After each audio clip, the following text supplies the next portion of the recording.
తాకట్టులో ఉన్న మీ బంగారం ఈ రోజు ఎంత ధర చేస్తుందో కొమ్మూరి గోల్డ్ వాళ్ళకి కాల్ చేస్తే ఫ్రీ గోల్డ్ కాస్ట్ చెక్ చేసి చెప్తారు. కానీ నువ్వు ఇప్పుడు తేజ్ ఇండియా అన్నప్పుడు అదేదో బ్యాక్ బెంచ్ బ్యాక్ బెంచెస్ అంతే. బ్యాక్ బెంచెస్ అంతే. సీజన్ 1 సీజన్ 2 బ్యాక్ బెంచెస్ ముందు దొర సాయి తేజ్ జీవితం అంటే ఏమని చెప్తావు? బ్యాక్ బెంచెస్ తర్వాత నీ లైఫ్ ఎలా టర్న్ అయింది, ఎలా మారిపోయింది, అంటే ఏ స్థాయికి వెళ్ళిపోయావు అంటే ఏమని చెప్తావు? ఈ సిరీస్ చేయక ముందు ఆర్జీవీ వీడియోస్ ఎక్కువ చేసేవాళ్ళం. What if RGV is your father, ఆయన ఒకవేళ నీకు ఒక ఆఫీస్లో హెడ్ అయ్యి ఉంటే ఎలా ఉంటుంది, మీ నాన్న అయితే ఎలా ఉంటుంది అన్న కాన్సెప్ట్స్ మీద వీడియోలు చేసుకుంటూ వచ్చాం. ఓకే.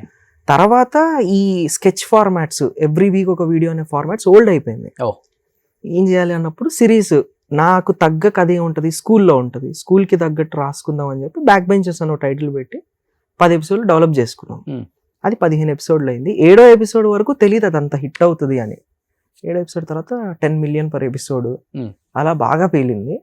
దాని తర్వాత అప్పుడు కూడా మనకి డబ్బులు రాలే. సీజన్ 2 అప్పుడు డబ్బులు వచ్చినాయి. ఇప్పుడు ఓకే కూల్, ఇంకొక 2 years సెటిల్మెంట్, అన్ని వింగ్స్ ని సెట్ చేసుకోవడానికి వీ హ్యావ్ దిస్ అని చెప్పి టీమ్స్ ని సెట్ చేసుకొని రైటింగ్, డైరెక్షన్ అందరిది ఎవరి డిపార్ట్మెంట్ వాళ్ళకి అప్పచెప్పి నీట్ గా ప్రాపర్ గా ఏం చేయొచ్చు అని చెప్పి ఆలోచించి ఒకటి చేసుకుంటూ వచ్చాం. ఓకే.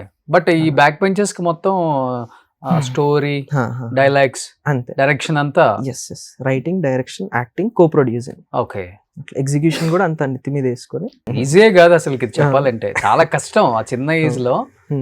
అంటే నీకున్న ఆ గట్స్ కు hats off. First of all ఏం తెలుస్తుంది ఆ ఏజ్ లో? డైరెక్షన్ అంటే తెలియదు మనకి, కథ ఎట్లా రాయాలో తెలియదు, డైలాగ్స్ ఎట్లా చెప్తాం. దీనికి నాకు రామ్ గోపాల్ వర్మ గారు అండ్ జేడి చక్రవర్తి గారు బాగా హెల్ప్ చేశారు ఆ పీరియడ్ లో. అంటే వాళ్ళ స్కూల్ నుంచే వచ్చానమాట. శ్రీదేవి అన్నప్పుడు ఒక సినిమా వచ్చింది, అది ఫస్ట్ కాపీ రెడీ అయ్యి ఆగిపోయింది. ఎట్ ద సేమ్ టైం మళ్ళీ 2019 లో రాము బయోపిక్ అని ఒక ఫిలిం వచ్చింది, అది ఫస్ట్ కాపీ రెడీ చేసి అయిపోయింది. ఒక దాంట్లో కంప్లీట్ లీడ్ యాక్టర్ ని, ఇంకో దాంట్లో complete writing, direction, acting. So వీళ్ళిద్దరే నాకు అంతా నేర్పించింది, రాము గారు అండ్ జేడి గారు. ఆయనకు గురువు, శిష్యుడు అంతేనా? క్లియర్. ఓకే. ఒకరు డబ్బులు పెట్టి పని నేర్పించారు, ఇంకొకరు డబ్బు ఎలా ఉంటది, దాన్ని ఎలా డిస్ట్రిబ్యూట్ చేయాలనేది నేర్పించారు. డబ్బు ఎవరు పెట్టారు? రాము గారు పెట్టింది. ఫస్ట్ ఫిల్మ్ శ్రీదేవి అనే సినిమాకి ఓకే యాక్టర్ గా నేను ఏం చేయొచ్చు అనేది అక్కడ ఒక క్లారిటీ వచ్చింది. At the age of 9th 10th period లో అది జరిగింది. ఓకే ఈ డబ్బుని మళ్ళీ యూట్యూబ్ కి రీడైరెక్ట్ చేస్తే ఇది కూడా వస్తుంది కదా, ఇంటర్ ఫస్ట్ ఇయర్ లో ఈ క్లారిటీ వచ్చి యూట్యూబ్ స్టార్ట్ చేసాం. ఓకే. దెన్ ఇది 19 లో రాము ద బయోపిక్ కి దానికి రైటింగ్, డైరెక్షన్, యాక్టింగ్ నేనే చేశా. ఆయన నాకు creative producer and creative director గా ఉన్నారు, నేను ఎగ్జిక్యూటివ్ డైరెక్టర్ గా ఉన్నా. అక్కడ ఆన్ గ్రౌండ్ వర్క్ ఎలా ఉంటుంది, 24 crafts తో ఈ యూనియన్ కాల్ షీట్స్ తో ఎలా వర్క్ చేయాలన్న క్లారిటీ ఫుల్ ఫ్లెడ్జ్ వచ్చింది. అది అయిపోయిన వెంటనే బ్యాక్ బెంచర్ హిట్ పడింది. ఓకే. కానీ ఎవరు నీకు బ్యాక్ అండ్ సపోర్ట్ తేజ? ఇంత చేయాలంటే చాలా కష్టం కదా, ఫైనాన్షియల్ గా మేనేజ్ చేయాలి, అటు పక్కన సిరీస్ మేనేజ్ చేయాలి, చాలా కష్టం. అది సపోర్ట్ ఎవరు ఉండేవాళ్ళు అసలుకి? ఎవరు ఉండరన్నా, ఎవరు. అందుకే అంత క్లారిటీ ఉంటుంది, ఏది కావాలి, ఎలా చేసుకోగలుగుతాము, లో కాస్టింగ్స్ ఎలా అవుతాయి, మాటలతో ఎక్కడ పనులు అవుతాయి, డబ్బుతో ఎక్కడ పని అవుతుంది, క్లారిటీ. డాడీ ఉంటారు, బట్ లాస్ట్ కి ఇది చేస్తున్నా అన్నప్పుడు రైట్ రాంగ్ రెండే అని చెప్పి పంపించేస్తారు. మంచి టీనేజ్ లో ఉన్నావు కదా, డబ్బులు బాగా ఎక్కువ వచ్చేసిన తర్వాత ప్రతి మగాడికి రకరకాల ఉంటాయి రాంగ్ రూట్స్ మైండ్ లో, మనకు లేకపోయినా వేరే వాడి దగ్గర నుంచి వస్తూనే ఉంటాయి. అలాంటి కార్లు కొనాలి, ఇలాంటి అమ్మాయిలతో అఫైర్స్ ఉంటాయి, లేకపోతే ఇంకా ఏవో ఉంటాయి, డ్రగ్స్ అని, ఇంకా ట్రిప్స్ అని, మొత్తం సర్వనాశనం సంకనాగిచ్చేదాకా వదిలిపెట్టరు చుట్టుపక్కల కొంతమంది ఉన్నవాళ్ళు. అలా రాంగ్ ట్రాక్స్ పట్టించే ఫ్రెండ్స్. ఫేజ్ అంతా అయిందన్న లాస్ట్ ఇయర్ అంతా. నాకు 5.6 million ఛానల్ ఉండేది 2025 వరకు. 2025 మార్చ్ లో ఛానల్ పోయింది, దాంతో ఉన్న టీమ్స్ పోయారు, మొత్తం అంతా అదంతా కట్ అయిపోయింది. అప్పటి వరకు 8.5 crore రెవెన్యూ మేక్ చేసాం ఓన్లీ యూట్యూబ్ మీద. 8.5 crore brands, YouTube revenues only YouTube వరకు, మళ్ళీ ఫేస్బుక్ ఇదంతా కాదు. మళ్ళీ వీటన్నిటిని టెలివిజన్ కి వీటికి కూడా అమ్మాం, బట్ ఆ రెవెన్యూస్ ఏవి మనకి రాలేదు.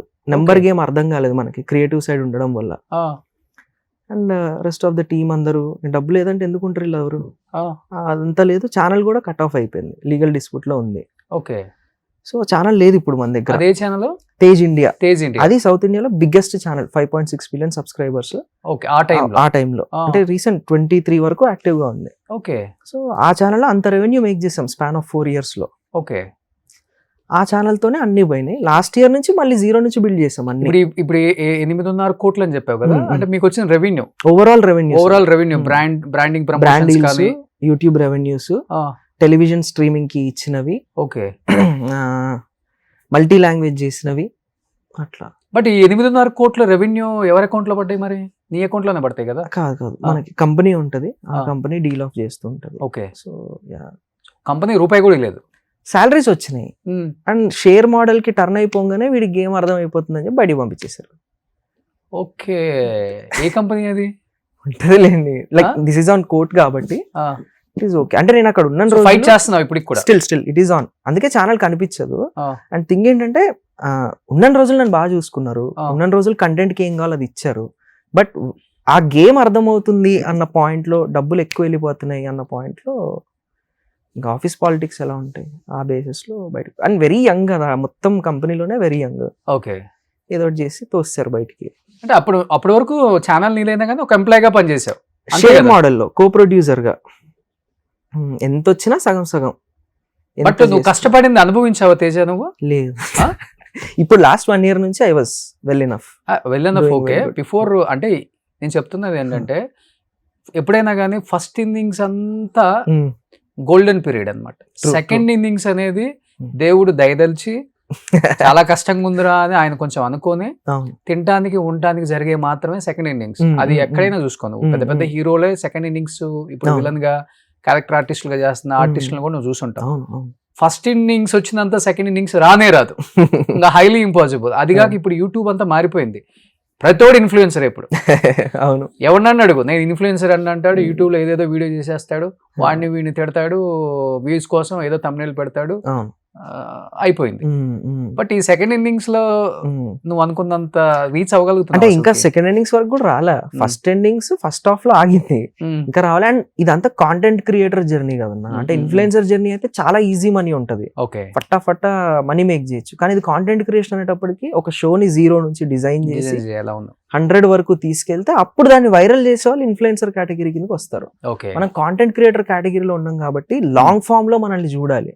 ఈ 1 hour ఇంటర్వ్యూలో 59 నిమిషాలు మనల్ని చూస్తేనే కాంటెంట్ క్రియేటర్. అదే మనల్ని దీంట్లో ఒక ముక్క దాంట్లో ఒక ముక్క చేస్తే మళ్ళీ షార్ట్ క్రియేటరో ఇన్ఫ్లుయెన్సరో ఆ 1-2 minutes కేటగిరీలో ఉండే క్రియేటర్ అయిపోతాం. పోనీ అయితే లక్కీగా నాకు 5 లక్షలు చూసినా, 1,00,000 చూసినా, 10 లక్షలు చూసినా ఫుల్ ఇంటర్వ్యూ చూస్తా.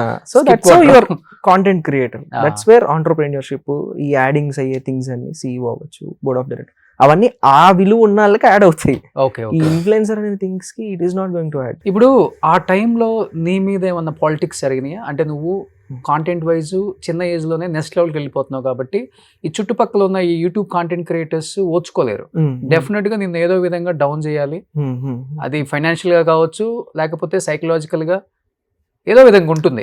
అలా డౌన్ చేసింది ఏదైనా జరిగింది నీ జీవితంలో? పాలిటిక్స్ చేశారు కొంత, నేను విన్నాను. Is it right? ఒక 3 kind of పాలిటిక్స్ అన్న. ఫస్ట్ కైండ్ ఆఫ్ పాలిటిక్స్ వచ్చేటప్పటికి ఏంటంటే సేమ్ కాంటెంట్ ని కాపీ చేసి మళ్ళీ వాళ్ళ స్టైల్లో మార్చుకొని దాన్ని రిలీజ్ చేసుకునేవాళ్ళు. మనకి 50 లక్షల వ్యూలు వస్తే వాళ్ళకి ఒక 10 లక్షల వ్యూస్ వచ్చేవి. That is adding something for their life. ఇది ఒక స్టెప్ 1. ఇలా కాంటెంట్ అంతా ఇక్కడ 40 నిమిషాలు ఎపిసోడ్ పెట్టగానే 2-3 days లో సేమ్ ఎపిసోడ్ ని ఇంకో ప్యాటర్న్ లో చూసేవాళ్ళం. అమ్మ ఇదేంట్రా బాబు అని చెప్పి అనుకున్నాను. ఏం చేసేవాళ్ళం కాదు, వదిలేసేవాళ్ళం, ఎందుకంటే మా ఫ్లో మాకు ఉండేది. సెకండ్ థింగ్ వచ్చేసి ఫినాన్షియల్లీ ఇది ఇన్సైడ్ జరిగేది. ఇంటర్నల్ డీల్స్ ఏంటంటే ఈ రోజు చేసిన పనికి 6 నెలల తర్వాత డబ్బులు రావడం, 6 నెలల తర్వాత వచ్చే డబ్బు కూడా అన్ని కట్ అయిపోయి ఒక నెంబర్ అనుకుంటే ఇంకో నెంబర్ రావడం మోస్ట్ డిసప్పాయింటింగ్. ఎందుకంటే దాన్ని బట్టి మనం ఖర్చులను డిజైన్ చేసుకుంటాం, దాన్ని బట్టి ఇదంతా పెట్టుకుంటాం.